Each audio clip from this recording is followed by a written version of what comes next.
Merci, Monsieur le Président. Je remercie l'honorable député de Burnaby, New Westminster.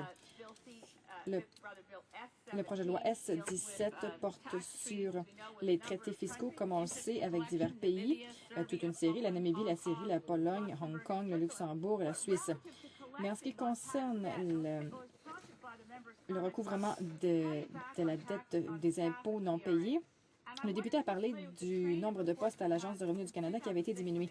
Alors, dès 2006, dans le rapport du gouverneur général, on disait que l'Agence du revenu du Canada ne savait pas tellement d'où venaient ces impôts non payés et le modèle utilisé pour l'évaluation des risques n'était pas adéquat. On disait qu'on avait tendance à s'attaquer ou plutôt à aller chercher des dettes fiscales moindres et on laissait de côté les millionnaires.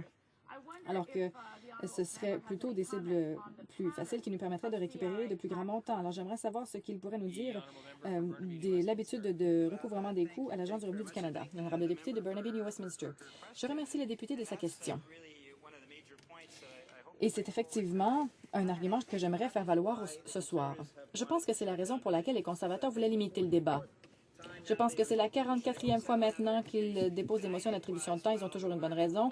Ce soir, ils nous ont dit qu'ils voulaient limiter le débat parce que, eh bien, tout le monde appuie le projet de loi. Eh bien, j'imagine, Monsieur le Président, que, en fait, on espère que personne ne va nous parler de notre piètre bilan en matière d'impôts non payés. C'est ce qu'ils pensent. Eh bien, Monsieur le Président, même si on limite le débat, on n'hésite absolument pas à mettre en lumière le piètre bilan des conservateurs, Monsieur le Président.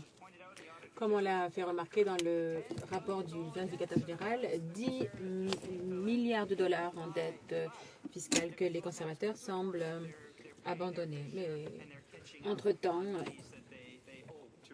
il faut qu'on récupère cet argent qui est dû à Revenu Canada.